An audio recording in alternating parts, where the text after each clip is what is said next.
જય રાજપૂતાના, હું રવિરાજસિંહ ગોહિલ ભાજપમાંથી રાજીનામું આપ્યું. આજ મારી ઓળખાણ એટલા માટે આપવી પડી કે ક્યાંક મને એવું લાગે છે કે મારો સમાજ ગેરમાર્ગે જાય છે. મારી જેમ ઘણા યુવાનો વડીલોએ ભાજપમાં રાજીનામા આપ્યા છે. અમે રાજીનામા એટલા માટે આપ્યા કે અમારી બેન દીકરીઓ માન સન્માન ને સ્વાભિમાનની વાત હતી, એટલે અમને કોઈને પરિણામની ચિંતા નથી. માં ભવાનીના સોગંદ નથી. જો પરિણામની ચિંતા હોત તો અમે લોકો જાહેરમાં રાજીનામા જ ન દેત, ભાજપની સામે જ ન પડે. પણ અમને એ વાતનું દુઃખ છે કે ગઈકાલની જે કોન્ફરન્સ થઈ એની અંદર આપનો જે વિરોધનો મુદ્દો હતો એ ક્યાંય લીધો નહીં.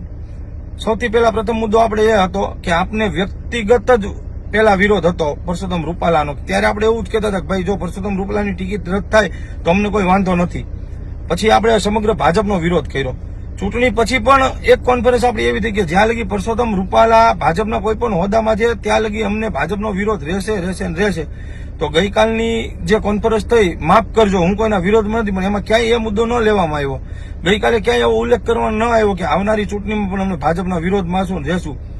હવે જયારે સમાજની જરૂર ભાજપને ચાર પગે પડે એમ થઈ ત્યારે સમાજ છાનોમાનો બેસવાની ટ્રાય કરે છે. એવું નહીં બને.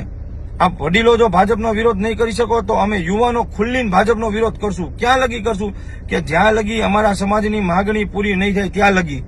અમને આવનારા સમયની ચૂંટણીની અંદર અમને ગુજરાતના યુવાનોને ભાજપનો વિરોધ છે અને રહેશે જ અને રાખશું જ જ્યાં લગી સમાજની માગણી પૂરી નહીં થાય ત્યાં લગી. આપ વડીલો પાસે પણ એવા અપેક્ષિત છે કે આપ પણ બહુ જલ્દી એવી એક કોન્ફરન્સ કરી અને જવાબ આપો કે આવનારા સમયમાં પણ જો સમાજની માગણી ભાજપ પૂરી નહીં કરે તો ભાજપનો વિરોધ અમને છે અને રહેશે. કારણ કે ગઈકાલની ડિબેટમાં ક્યાંય એવો કોઈ મુદ્દો નથી આવ્યો, એટલે અમને અફસોસ છે. જય માતાજી.